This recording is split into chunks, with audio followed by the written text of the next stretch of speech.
from Tokyo, Japan. Sige, Eugene. Bobby, are you there? Yeah, but this is Ushiko Prison, not Tokyo. Ushiko Prison? In Japan, yeah. They call it a detention center, but it's a prison. It was Eugene who told me you're from in Tokyo. Yeah. This is Tia Deli. Yeah? How are you? Fine, how about you? Yeah, well, I'm still alive, Is it true that Iceland has accepted you? Should you have the chance to be released? Yes, that is true, yes. So you will be an Icelander? Well, I'll be a resident there. They've accepted me as a resident, And just in case that time would come and you would play chess again, you would represent Iceland? Well, I don't play chess, Tia Deli. I play Fischer random. Fischer randa. Yeah, chess is dead. Dead as a doornail. Ito Eugene. Fischer randa na pala tawag niya doon. Fischer random. Fischer random. It is, he has invented that one, which in my opinion is very, very good, 1,000 times better version than the old chess now. Ano ba tawag natin sa dama? Yun lang alam ko eh. Excuse me, I can hardly hear both Eugene and Tia Deli, I'm asking Eugene, what game is this taught to us when we were children? It's called dama here in the Philippines. Checkers, I think, checkers. Checkers. Yes. With the tansan. Yes. Okay, Eugene. So by the way, Bobby, how are you there? Yeah, how you doing, Eugene? Will you please greet our listeners here in the Philippines, Bobby? Yeah, what is the name of your station again? DZRH. Okay, I want to say hello to all the listeners of DZRH in Manila, the Philippines. Mga tagapakinig namin, ito hong si Bobby Fischer ay undefeated sa kanyang 13... Not undefeated, the world champion. Yes. Not just undefeated. Nobody has beaten your record of 13 games. I always play real chess, Tia Deli. These other people are crooks. They prearrange everything. They're imposters. Andiyan na naman. So, Bobby, how are you doing there in your prison? In the prison? Yeah, well, I'm very dizzy. I've been very dizzy the last 2 months. I'm very dizzy right now as I'm talking to you. Oh, that's bad, huh? Yeah. Are you getting enough sleep? I don't think so, because the air conditioning unit here, they have like holes in the ceiling, like 4 or 5 different vents, and if they turn up the heat, then it's the pressure from the air conditioning sound is strong. If they turn it off, then you freeze, so it's a bad choice, Oh. Also, I'm near a nuclear power plant. I found out it's about 41 miles away from here. That's nothing, Absolutely nothing. Well, it's 66 kilometers or 41 miles from Ushiko. This is the Tokemura nuclear power plant, which had a massive nuclear accident in 1999. It's Japan's Chernobyl, and they just recently had another accident there on October 14th of 2004, after I was brought here, And they said it's a minor accident, and it's low-level radiation, but if that's really true, why did the press delay announcing the accident for 3 days until October 17th? Maybe they wanted to wait until the radiation dissipated, Could that be from the release? Bobby, Eugene tells me that you want to talk about Arnold Schwarzenegger. Why? Oh yes, that's I just wanted to draw a comparison between the Schwarzenegger and me. This guy, he came into Japan in 1998. I have a clipping here. This is the Japan Times, Tuesday, November 9th. The Schwarzenegger, he just came to town to pitch his state, California. He's the governor now, Yes. But in 1998, he was just a private citizen, like me, It says, here's what it says, talking about Schwarzenegger. He even sparked an embarrassing political scandal in 1998 when he arrived in Japan without a passport. How could that be? But was allowed to enter by the Justice Minister, Shoza Buru Nakamura, an avowed Schwarzenegger fan. Nakamura was forced to resign when it was revealed he had pocketed the application Schwarzenegger had filled out to enter the country and kept it as a souvenir. So Schwarzenegger came to Japan without a passport, period.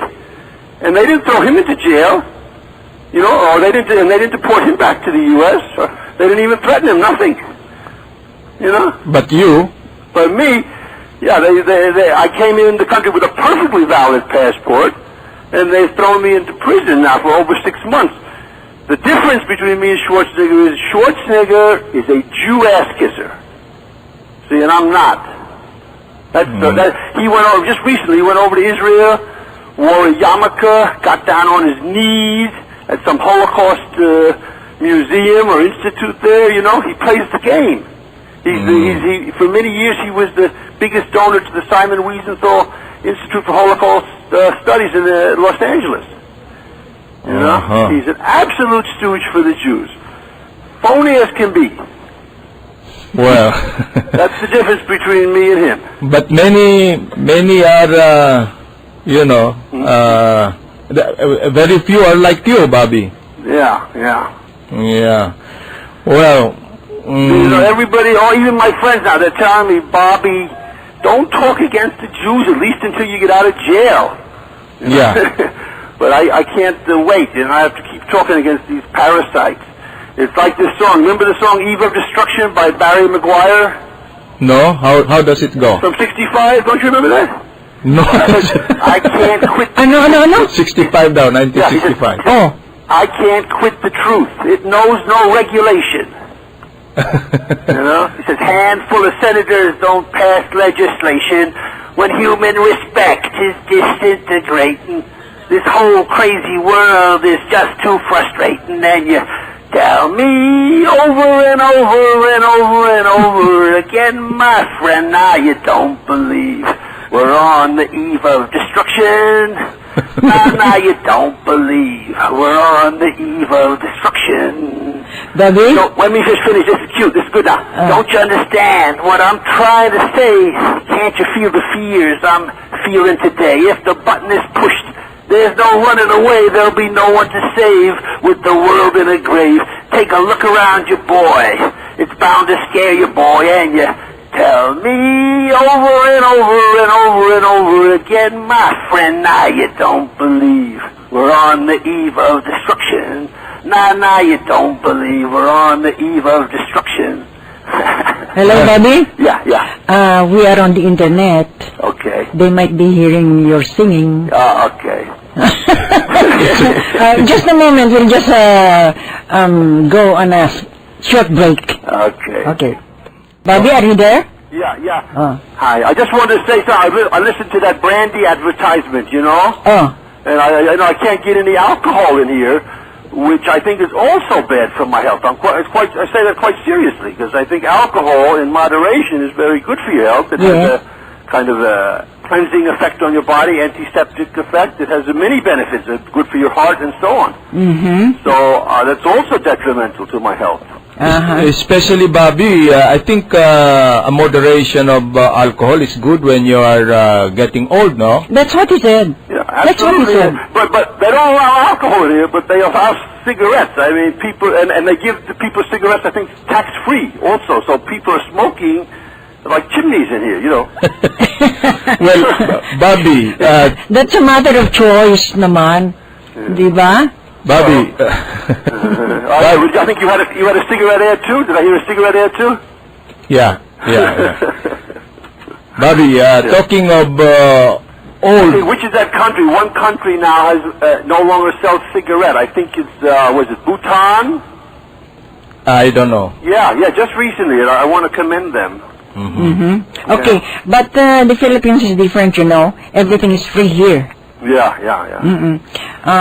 Ano ba itong pag-uusapan natin tungkol sa Well, no, regarding, I just wanted to go back when we were talking about something old. How the prisoners there are? I'm just curious, Bobby. Are they old, or some of them are young, or what? They are. I think they're mainly in their 30s, 40s, from what I've seen. Maybe in their 20s, some of them. But I have found out now, it's been verified, I've checked it with the guards, and they told me they checked the records, that I am the oldest prisoner here, in the whole prison. Oh. There's some 500 prisoners here, I'm the oldest. But the press is keeping it quiet because they don't want to create any sympathy for me. You understand, Ciadelli? Yes, I understand, but I do not call you old because Eugene has been showing me pictures of you. Yeah. And you look very young. Yeah, no, I don't consider myself old either, but the fact is I am the oldest prisoner here, you know? That's the fact. Mm. And consider... nowadays, 61 isn't as old as it used to be, you know? Mm-hmm. And considering that you could not even have a moderation of alcohol... Yeah. Is that required when you play Fischer Dom? Fischer Random is Fischer Random? Which is required? Yung less of this, less of that, careful with that. No, it's... well, yeah, of course, Ciadelli, when you engage in any competitive sport or game, you have to try to be at your best. Mm-mm. Yeah. By the way, Bobby, one time you told me to check this, and I saw this write-up, and they referred to you as a former grandmaster. Oh, yes. This is a new campaign, apparently, of the Jews to take away even my grandmaster title. They religiously do not refer to me as the world chess champion. They always refer to me as the former world champion and ex-world champion. But now that's become old hat for them, and now they're starting to refer me to as a former grandmaster. And I have several clippings right in front of me. Here's one from the Japan Times, September 9, 2004. And it says, Fischer wins temporary injunction against deportation amid pending suit. And this is a Reuters story. Fugitive former chess grandmaster Bobby Fischer stayed one step ahead of U.S. authorities Wednesday when he won a delay in efforts to deport him from Japan. And then I have another story. Let's see, this is quite similar from, also former world champion, they wrote that. This is from the Asahi Shimbun, also of September 9th, 2004. Fischer wins deportation delay, and it says former chess grandmaster Bobby Fischer stayed one move ahead of U.S. authorities, etc. And I have another one just recently. This is from the Japan Times of December 18th, 2004. And they say, lawyer demands fair treatment. Deportation to Iceland for Fischer. It says, then it says later in the article,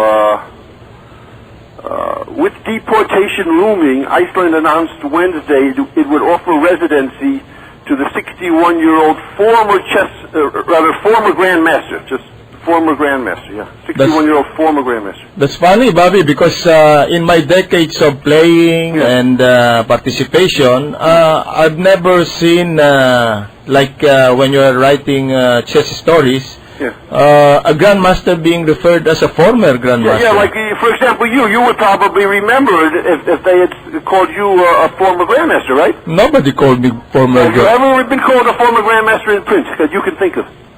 No, I could not think of, because my understanding is, for example, FIDE, they say that's for life.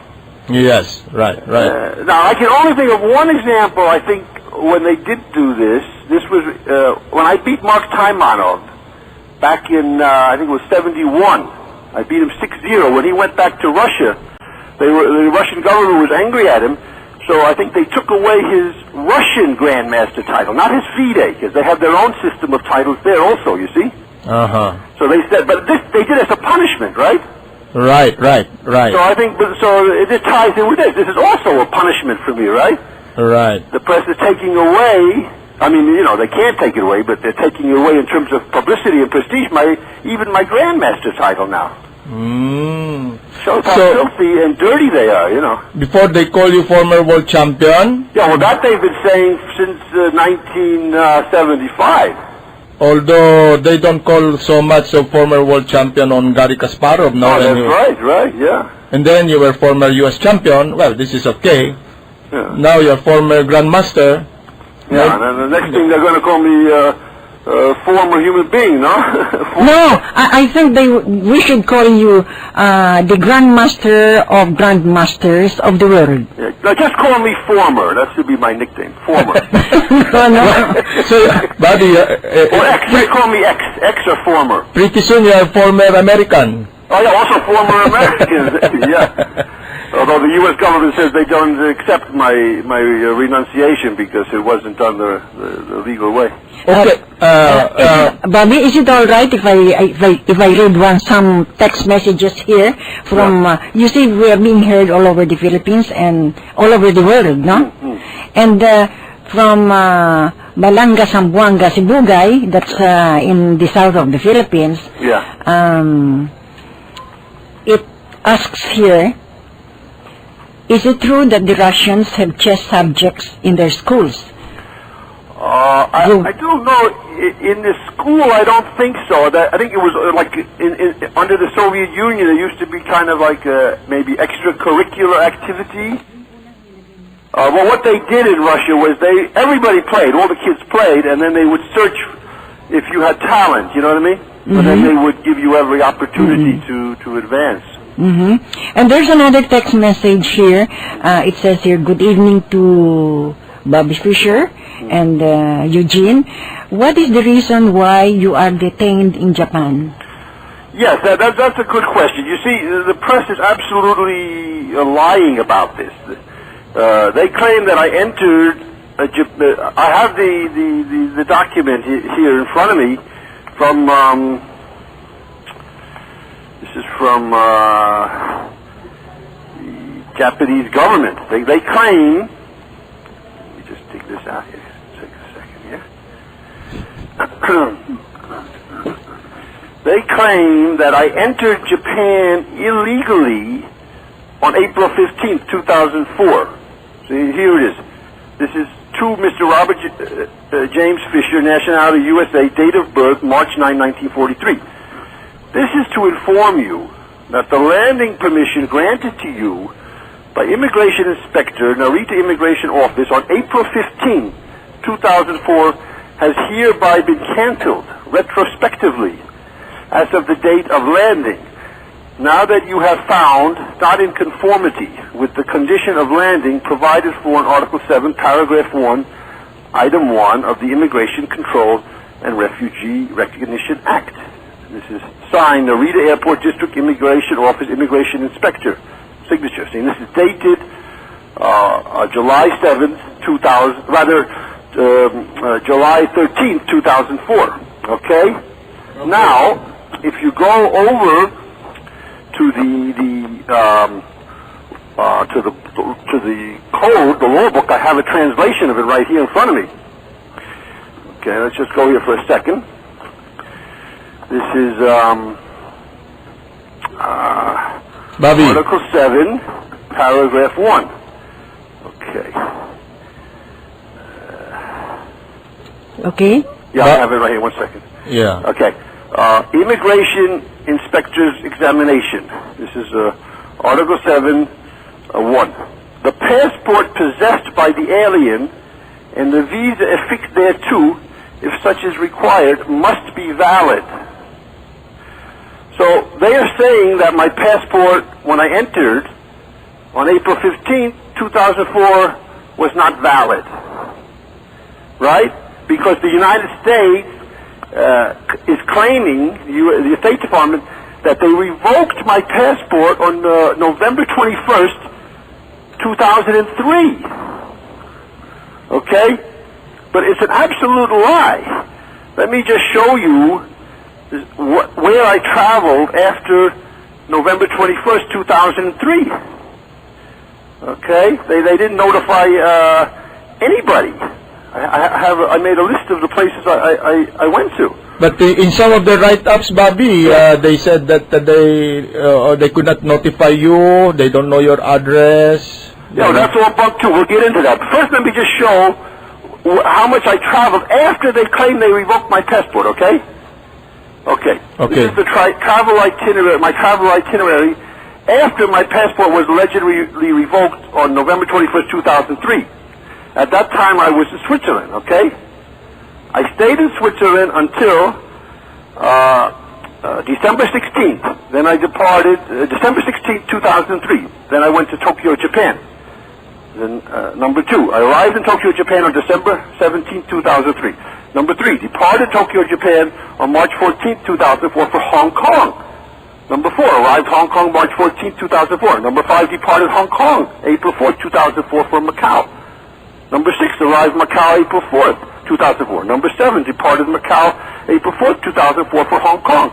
Number 8, arrived Hong Kong April 5, 2004. Number 9, departed Hong Kong April 15th, 2004 for Tokyo, Japan. Number 10, arrived Tokyo, Japan April 15th, 2004. Number 11, now, I was about to depart Tokyo on July 13th, and they even stamped my exit visa. See? And then they arrested me after they stamped my exit visa. Okay, so during the period when they said they had revoked my passport, I was traveling from Switzerland to Japan to Hong Kong to Macau, back to Hong Kong, back to Japan, and I was in Japan several months, right? Right. Then I was arrested.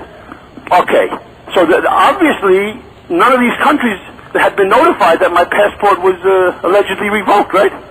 Right. Bobby? Well, I'm just going to finish one more thing to you. No, we'll go back to that. We'll go back to that, Bobby, so that you can scan your códigos there, huh? Yeah. Okay. Sandali lang. Okay, Bobby. You can proceed, Bobby. Hello? Yeah, Bobby. I can hardly hear you, Eugene. What?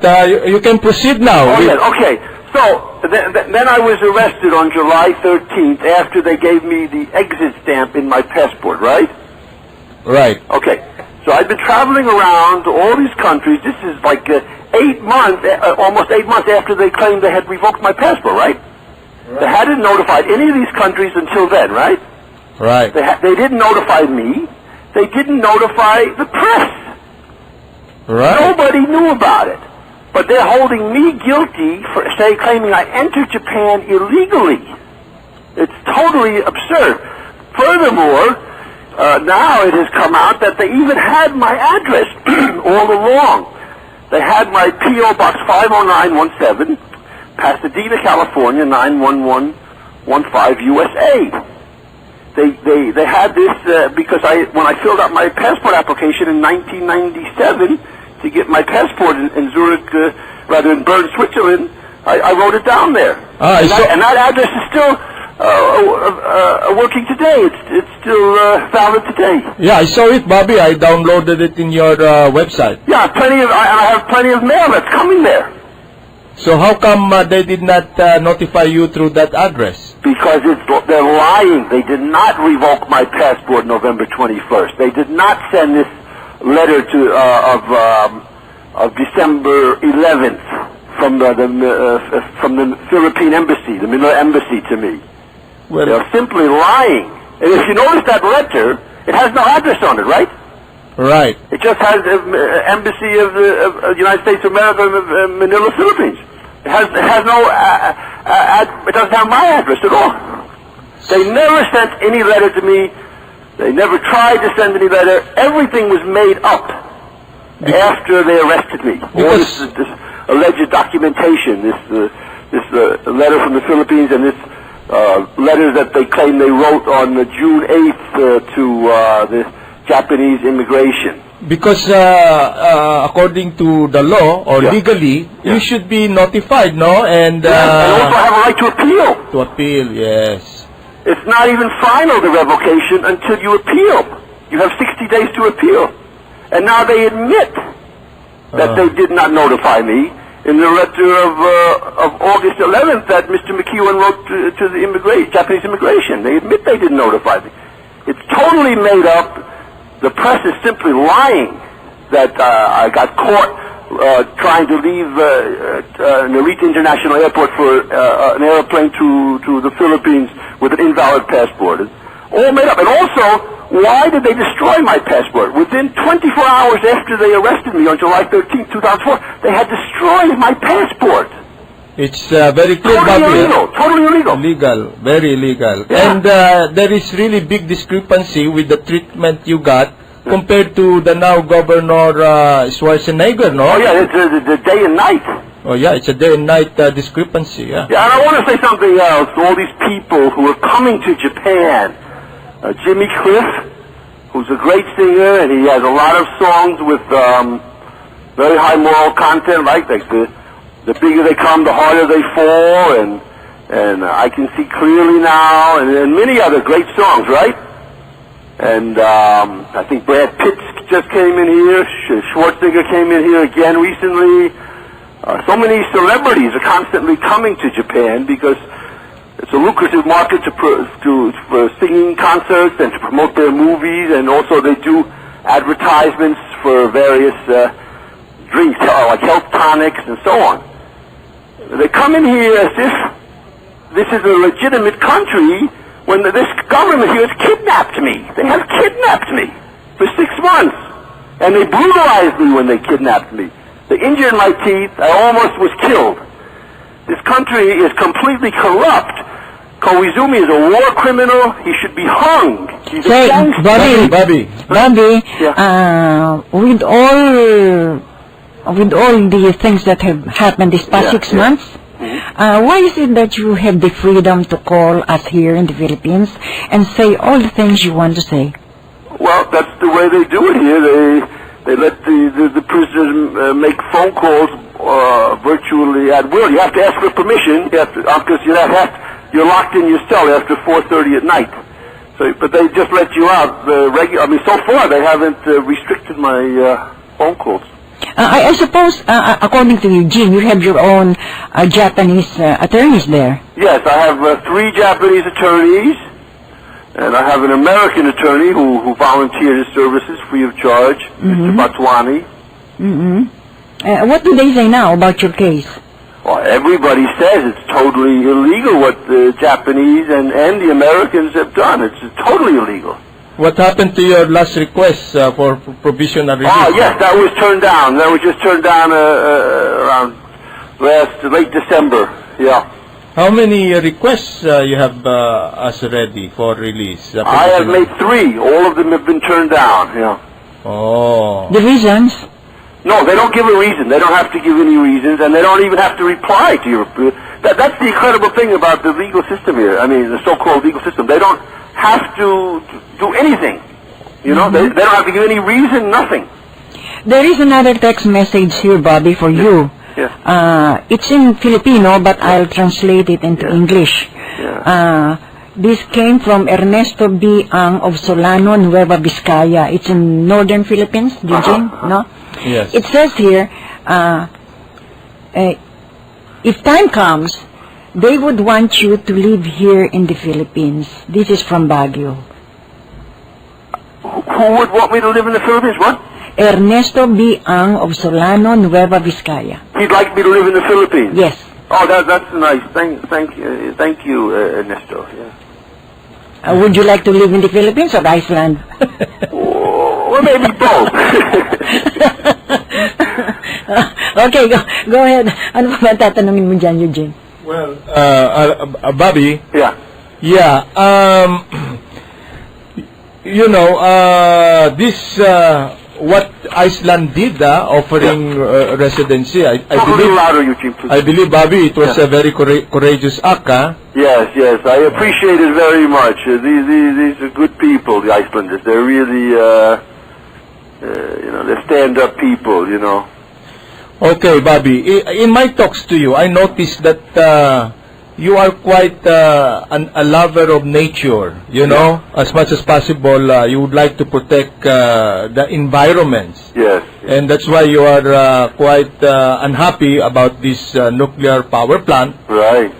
Maybe the U.S. should appoint you as Secretary of Department of Environment and Natural Resources. Yeah, well. But you mentioned to me about this, the one in Indonesia, I think. Oh, yes, yeah.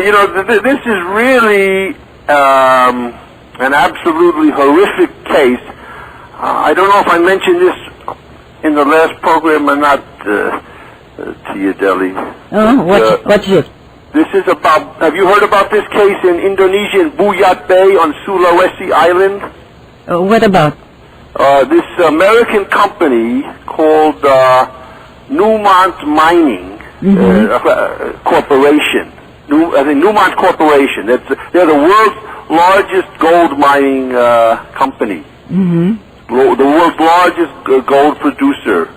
Mm-hmm. And they have polluted Buyat Bay when they went in there some years ago to mine gold near Buyat Bay, see, in Indonesia, and they have polluted the bay there with 5 million tons of tailings. This is like the, hey, listen, this is a Filipino here. You want to say hello? I'm on the radio in the Philippines. Mm-hmm. Say hello? Hello. Say hello, say hello. Hello. Hello? Magandang gabi. Sino ka? Nakasama ko ni Mr. Fischer dito kasi nasa korte pa yung kaso ko tungkol doon sa pamilya. Nagbabakasyon ka rin dyan? Hindi. No. Pareho kayo ni Bobby Fischer nagbabakasyon dyan sa malaking kolehiyo. Hindi bakasyon to, Naglalaro rin kayo ni Bobby Chess? Sino gusto mong batiin dito sa Pilipinas? Wala naman. Lang kasi tatawag din ako, tinawag niya ako. Ganon. Okay. Kilala mo naman siguro. Mahirap ang lugar na to. Mahirap. Ako magdadalawang taon na kasi ako rito Siya 6 na buwan lang. Ito. 2 taon, 2 years daw. Kilala mo naman siguro si Eugene Torre. Sino? Eugene Torre. Oo, siyempre. Oo, grand. Din ako nung high school ako Grand. Bata pa naman si Eugene. Pwede ka. 38 pa lang naman ako Pwede kayo dyan, si Bobby, pwede ka gumawa ng konting pointers kay Bobby, hindi naman, hindi ko naman inaano, ayokong makipaglaro sa kanya, mahirap na rin yun. Baka mangulit sa akin Ganon. Sige. Maraming salamat, ito na ulit siya. Anong pangalan mo? Aminal ho. Aminal. Okay, thank you. Lang. Hello, Bobby? Yeah, okay. Okay. I wanted to get back to this Buyat Bay in Indonesia. So this Newmont company, they deposited some 5 million tons of mine waste about half a mile offshore over the life of the mine. They pumped some 2,000 tons a day of mine waste called tailings into the bay at a relatively shallow depth, half a mile offshore. Newmont released 33 tons of mercury into the air and the water. They also pumped arsenic into the water. There's a huge amount of pollution. Some human rights group says 30 people have already died there in this little Buyat Bay village there. And the rest are sick, they're dizzy, they have tumors, and so on. The Newmont is based in Denver, Colorado, and they say, this is all the people there, they just have malnutrition and poor sanitation. That's why they're sick, Yeah. Well, Bobby. Anyway, this is par for the course, right, Eugene? What? This is par for the course for these corporate polluters, these corporate criminals, right? Yeah. This is basically, this has happened over and over, right? Right. But the reason I'm bringing it up is...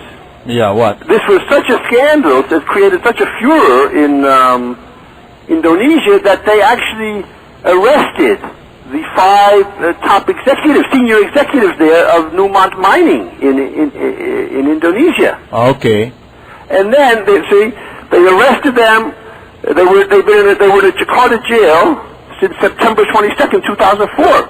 Okay. But then Ralph Boyce, the U.S. ambassador to Indonesia, met with President Megawati Sukarno Putri on September 27th to object to the detention of the 5 U.S. executives. And he said, quote, "We are concerned about our people," Boyce told reporters at the presidential palace. Boyce said that he believed a solution would be found. So the executives were still in prison as of October 8, 2004, but they were released at the time of a November 10, 2004 International Herald Tribune article. See? So they served, at the very most, they were there maybe 7 or 8 weeks, but they may have only been in prison 2 or 3 weeks, you see? Okay. Okay, Bobby. Oh, but here's the point. Oh, go to the Let me point. finish. Here's the point.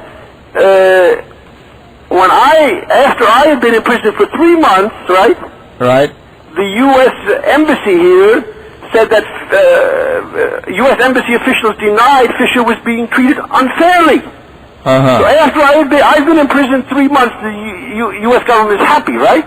Right. But these guys who are accused of murder and a terrible pollution case, pumping mercury into the air and into the water, and arsenic also into the water, believe it or not. Yeah. 5 million tons of waste into the water, half a mile off the coast. Okay, Bobby. But the U.S. got them out, sprung them, right? Okay, we got the point, Bobby. No, but there's just one other little point I want to follow up to that. What? There's just one other.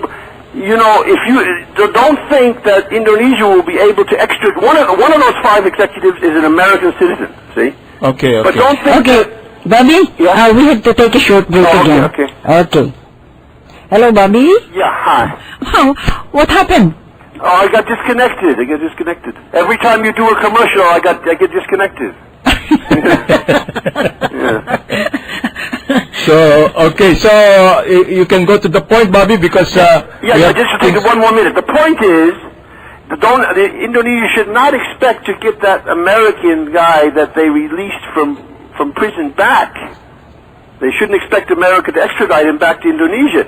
Because if you remember the Bhopal industrial accident where tens of thousands of people were killed and injured? Yeah. Huh? Yeah. The worst industrial accident in the history of the world. One of the, terrible accident. Anyway, it says India's courts have tried to pursue justice for Bhopal, but they have been thwarted. In 1991, an Indian court ordered Union Carbide officials, including Warren Anderson, the chief executive at the time of the disaster, to face criminal charges after Anderson and the other defendants failed to appear.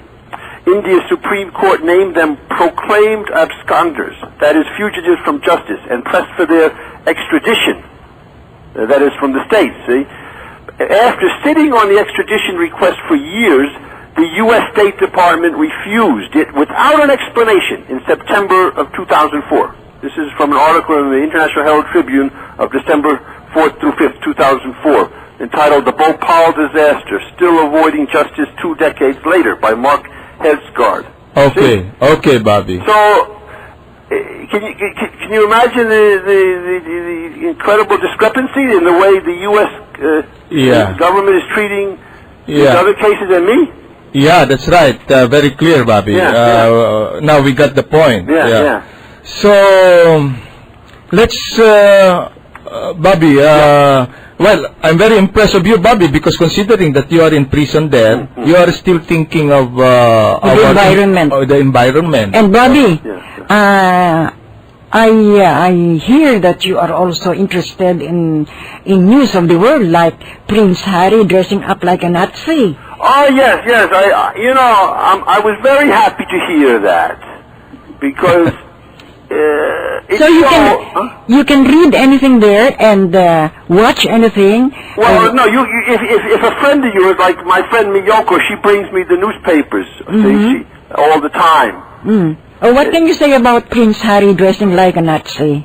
I was very happy to hear because it shows that he's not all tied up in knots about this alleged Holocaust of the Jews, during World War II, which never happened. It's a complete hoax.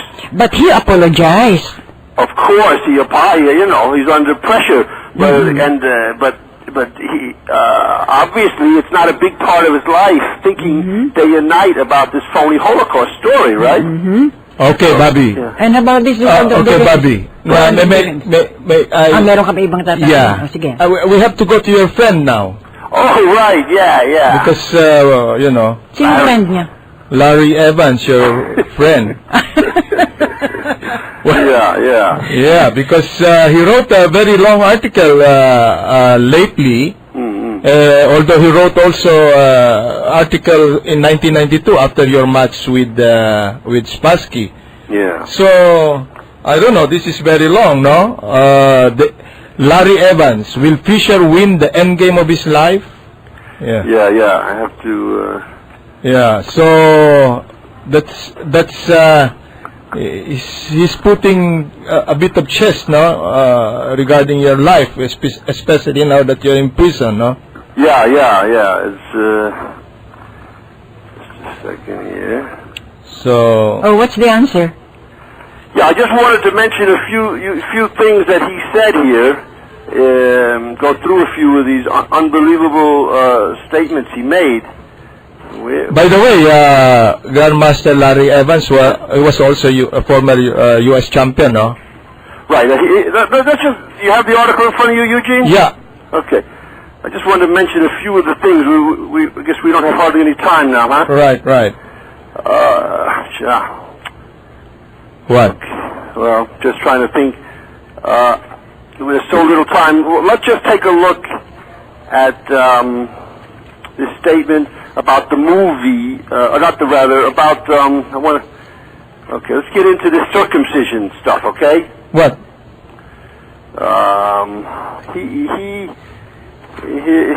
Wait. Bobby. Yeah. Yeah. You are asking me about this. Bobby asked me and my wife if we would drive him back to New York at that time. Oh, yeah. You know, he says, you see, we were driving, he drove me back from Montreal, right? Right. Down to New York, and he's talking about that in here. I was just like around 13, see? Yes. So I remember we went into a restaurant, and he had his girlfriend with him. In the article, he calls her his wife. His wife, but I thought she was his girlfriend. Anyway, Evans was very interested in sex in those days. And he was talking about these sweet young things, these chicks, these beautiful babes. So finally his girlfriend says, Larry, what would you do if one of those sweet young things, those beautiful babes, came up to you and offered her stuff to you and said, leave your meal and run away with her? What would you do, Larry? And he said, my dear, I'd drop you like a hot potato. That's what he told his girlfriend. Now, I want to find this part here, what he said. Oh, yeah. This is interesting here. We have little time now, Bobby. Yeah, okay. I just want to mention. Okay, here. He says another sign. Wait. Where? Ano ba yan? Where is that place about the? Oh yeah. The Jews hated elephants. Okay, this is the part, right? Yeah. Okay. In the press accounts of Bobby's arrest in Tokyo, there has been much said about his anti-Semitic remarks.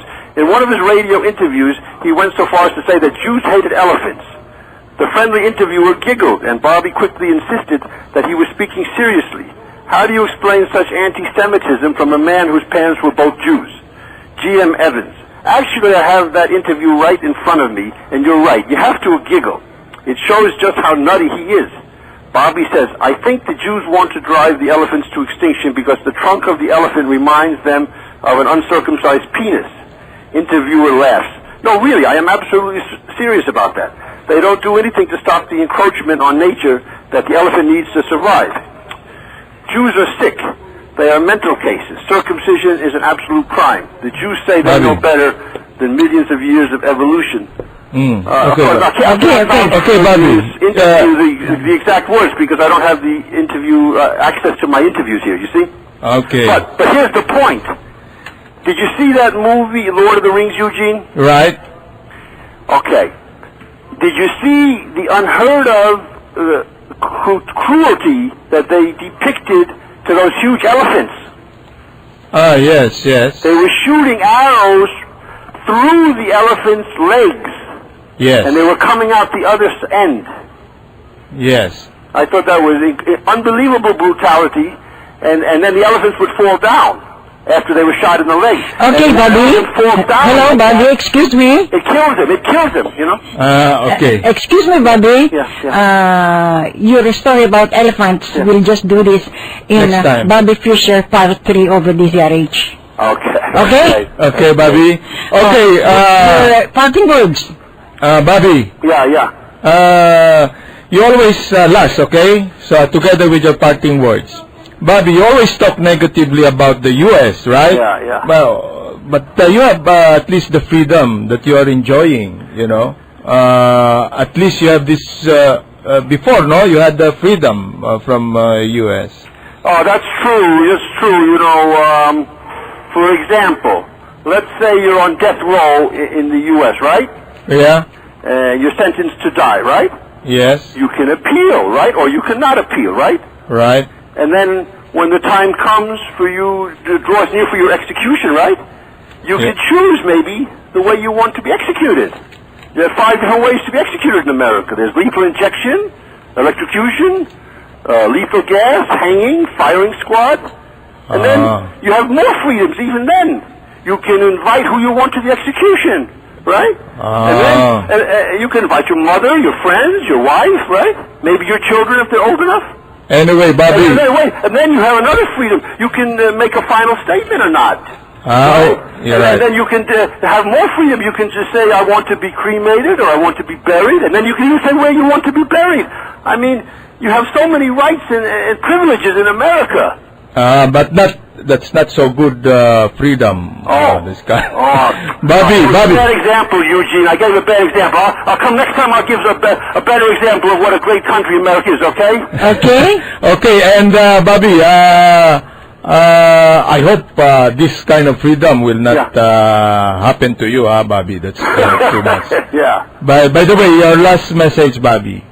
My last message is it's very nice to talk to you again, Eugene, and it's very nice to talk to Tia Deli, and I hope Tia Deli does her radio program for many more years there. Okay, Bobby. I hope the next time I will be talking to you in person here in the studio. Okay, thank you. Okay, thank you. Bye-bye. Bye. Bye-bye. Bye.